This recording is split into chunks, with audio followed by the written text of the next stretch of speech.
Tutur Tinula, sebuah sandiwara radio serial, produksi Sanggar Cerita dan Teater Sanggar Prativi. Sebuah kisah dengan latar belakang sejarah runtuhnya Singasari dan berdirinya Kerajaan Majapahit.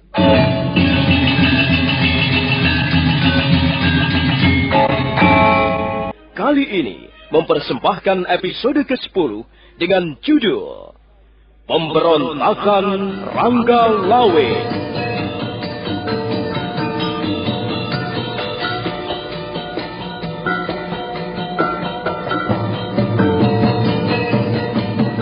Hati para hadirin yang duduk di atas lantai Paseban Agung Istana Majapahit berdebar-debar.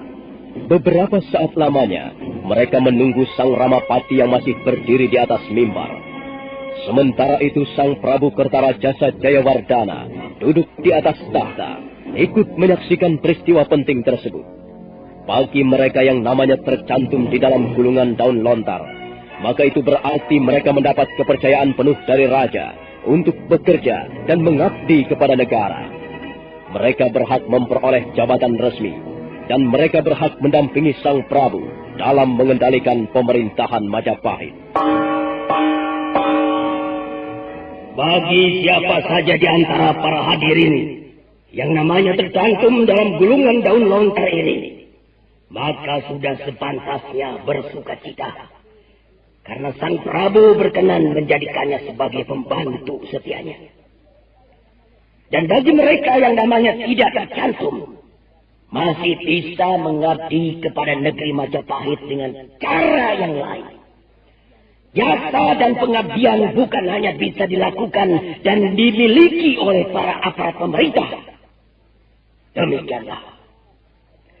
Saya hanyalah membacakan saja apa yang telah menjadi keputusan Sang Prabu. Semua nama-nama yang tersusun rapi di dalam gulungan daun lontar ini, Sang Prabu sendirilah yang mencantumkannya satu persatu. Beliau sendirilah yang telah memilih para pembantunya, sedangkan saya hanyalah membacakannya saja. Sebagian besar di antara mereka menundukkan wajahnya ke lantai. Tapi tidaklah demikian dengan Rangga Lawe. Rangga Lawe yang duduk bersebelahan dengan Lembu Sora tetap menegakkan kepalanya, mengawasi Sang Ramapati dengan pandangan mata berbinar-binar. Sang Ramapati kemudian menolehkan kepalanya ke arah singgasana Sang Prabu. Dan Sang Prabu segera melambaikan tangannya. Nah, para hadirin sekalian, Sang Prabu Kertarajasa Jayawardana telah berkenan agar saya segera mengumumkan nama-nama yang tercantum di dalam gulungan daun lontar ini. Berdirinya Kerajaan Majapahit ini tidak bisa dilepaskan begitu saja dari jasa-jasa beliau, Tuan Arya Wiraraja, Adipati dari Kadipaten Sumenep. Karena itu, Gusti Prabu Kertarajasa Jayawardana berkenan mengangkat beliau sebagai Rekian Mantri Adhikara. Untuk menunaikan tugas-tugasnya sebagai penguasa tunggal di Kerajaan Majapahit, Sang Prabu membutuhkan seorang pejabat yang disebut Rekrian Kanuruhan. Nah, Sang Prabu sudah memutuskan bahwa Empu Elam diangkat sebagai Rekrian Kanuruhan. Kemudian orang yang ketiga, seperti yang sudah kita ketahui semuanya, bahwa Rangga Lawe adalah salah satu di antara para panglima perang Majapahit yang banyak berjasa, baik dalam peperangan melawan bala tentara Kediri maupun bala tentara asing dari kerajaan Mongolia. Peranan Rangga Lawe tidak bisa dianggap enteng. Untuk itu, Sang Prabu berkenan mengangkat Rangga Lawe menjadi Adipati Mancanegara di Subang.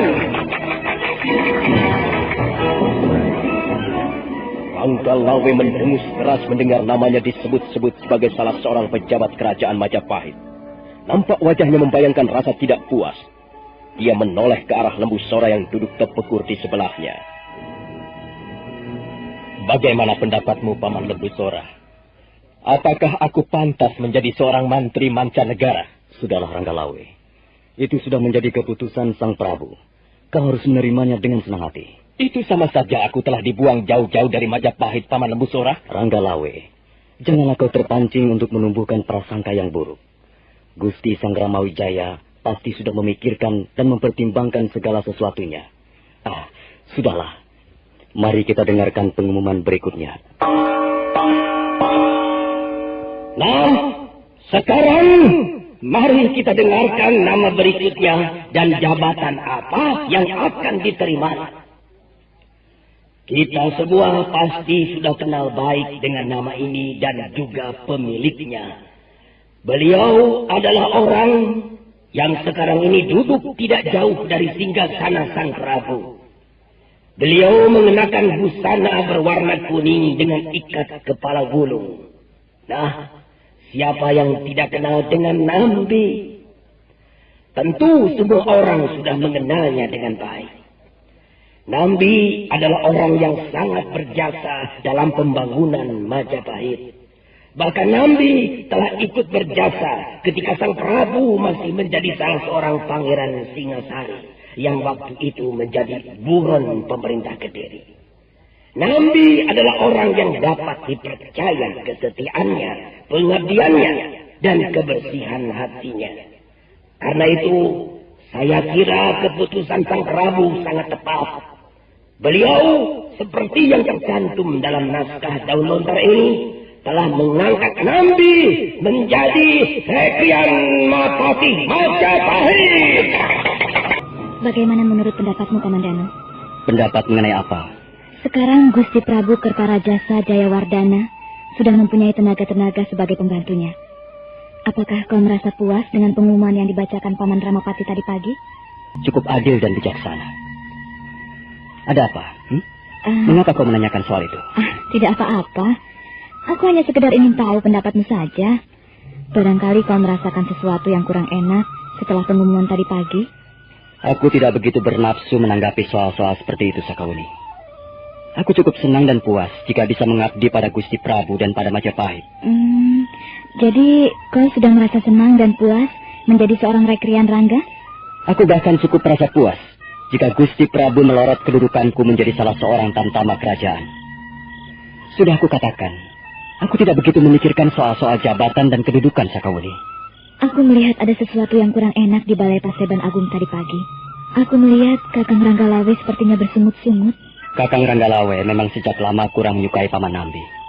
Entahlah apa sebabnya. Ya, itu urusan mereka. Bukankah demikian, Kamandano? Memang, itu urusan mereka. Biar mereka sendirilah yang menyelesaikannya. Mungkin saja ada banyak orang yang kurang puas mendengar pengumuman yang dibacakan Paman Ramapati tadi pagi. Tapi pengumuman itu sudah sekaligus menjadi keputusan Gusti Prabu. Dan keputusan Raja tidak bisa diganggu-gugat. Jadi walaupun bagaimana, puas ataupun tidak puas, setiap orang harus menerimanya dan menjalankannya dengan sebaik-baiknya. Ya. Oh ya, apa rencanamu sekarang ini, Kamandano? Kamandano? Kamandano? Kau tidak mendengar apa yang baru saja aku katakan? Apa, Sakauni? Apa rencanamu sekarang ini? Aku tidak mempunyai rencana apa-apa. Semua orang pada pulang ke daerahnya masing-masing. Kakang Ranggalawe pulang ke Tuban bersama ayahandanya Arya Wiraraja. Paman Nambi pulang ke Lamajang menemui keluarganya. Kakang Kebo Anabrang juga pulang untuk menemui keluarganya. Katanya dia sudah rindu dengan Mahisa Teruna, anak laki-laki satu-satunya itu. Mereka nampaknya semuanya ingin istirahat setelah beberapa waktu lamanya terlibat dalam ketegangan perang. Iya, mereka memang pantas menikmati istirahat yang nyaman. Setelah sekian lamanya berjuang mati-matian, mereka bisa pulang ke rumah keluarganya masing-masing. Kau pun bisa pulang untuk menemui ibumu, Sakauni. Tapi apa yang bisa aku lakukan sekarang ini? Keluargaku musnah sudah sejak lama. Entahlah, Sakauni. Tiba-tiba aku sangat merindukan Maisin. Di mana sekarang ini dia berada? Apakah dia masih hidup? Ataukah sebaliknya dia sudah pergi meninggalkan aku untuk selama-lamanya?